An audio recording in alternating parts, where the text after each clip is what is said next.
ជំរាបសួរបងប្អូនទាំងអស់គ្នាចាថ្ងៃនេះនាងខ្ញុំទៅផ្សារឃើញស្ពៃកញ្ញាញ់កដោបរៀងសកតលអូនស្អាតហើយមើលទៅវាខ្ចីល្អនៅឃើញនៅប្រហិតត្រីឆ្លាតចាប្រហិតត្រីឆ្លាតរបស់នាងខ្ញុំថ្ងៃនេះមិនមែនដាក់តែប្រហិតទេខ្ញុំច្រាំសាជូ3ជាន់ដាក់ចូលទៀតឲ្យវាមានជាតិអញ្ចឹងណាម្ដងយើងដាក់តែត្រីឆ្លាតទេថ្ងៃនេះថែមមួយសាជូទៀតហើយបងប្អូនដែលលាយប្រហិតបុកដូចនាងខ្ញុំទេចាពីមុនហ្នឹងកាលម៉ាក់ខ្ញុំគាត់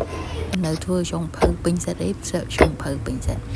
ពេលខ្ញុំនៅក្មេងៗម៉ាក់ពេលគាត់វាយប្រហិតត្រីគឺគាត់បុកចឹងបងប្អូនគាត់បរៀនឲ្យបុកតើថា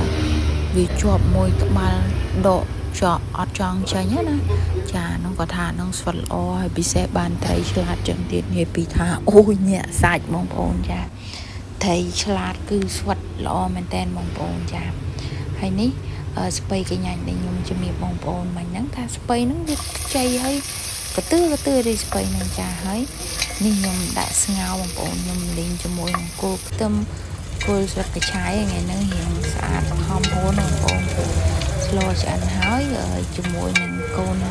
ស្រីរបស់នាងខ្ញុំហ្នឹងជំនុំគេទៅកន្លែងធ្វើការអញ្ចឹងណាចាព្រោះថ្ងៃនេះអត់មានអ្នកណាមើលគាត់ទេអញ្ចឹងធ្វើការជាមួយnhauទៅចាហើយនេះខ្ញុំលេងមកខ្ញុំដាក់គ្រឿងដោយសារយើងស្ងោរផាត់ត្រីឆ្លាតហ្នឹងវាអត់មានជាតិជើអីឬថាយើងមកងាស់សាច់ជ្រូកងាស់ជើងជ្រូកឆ្អឹងជំនាញជ្រូកអីទេអញ្ចឹងយើង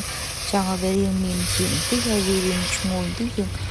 លីងខ្ទឹមសគល់ខ្ទឹមជាមួយនឹងគល់ស្ពៃអីមិនគល់ស្ពៃទេគល់ដើមគិនឆាយបងប្អូនហើយរបៀបយកប្រហិតយើងមិនបាច់ទៅជ្រលក់ជាមួយប្រេងក៏បានដែរយើងសភារបស់យើងនឹងយើងជ្រលក់ជាមួយទឹកទៅចាហើយយកមកបៀកប្រហិតចឹងមកមានអីបងប្អូនអត់មានជាប់ទេចាហើយលើកម្ដងជ្រលក់ម្ដងទៅរួចជាការស្រេចចាឥឡូវនាងខ្ញុំដាក់ក្រូចមុនហើយដាក់ជាមួយនឹងប្រហិតនឹងចូលមកហើយបងប្អូនផ្សំគ្រឿងយើងទៅ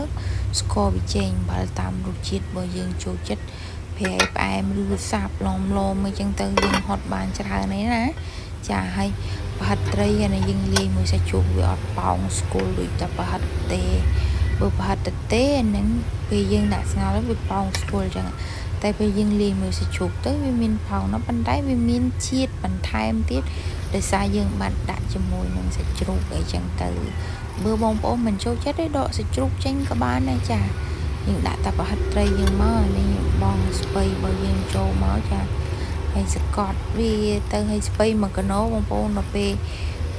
បងទៅដល់ពេលវាធំបានបន្តិចហ្នឹងស្លហ្នឹងហូបបានថ្ងៃមកពេលល្ងាចមកពេលហើយយើងជៀនត្រីជៀនអីគូផ្សំគ្នាមកទៀតមករួចបាត់ចាមួយថ្ងៃដែរណាបងប្អូនចាឥឡូវចុងក្រោយថែមជាកាន់តែឈ្ងុយឈ្ងប់អីចឹងទៅត្រឡប់មកមើលកូនស្រីកូនប្រុសខ្ញុំវិញត្រៀមរៀបចំងូតទឹកឲ្យគាត់ហើយអីហើយយើងក៏ចេញដំណើរទៅកន្លែងធ្វើការហ្នឹងទៅថ្ងៃនឹងបានកូនស្រីហ្នឹងគេទៅធ្វើការជាមួយដែរ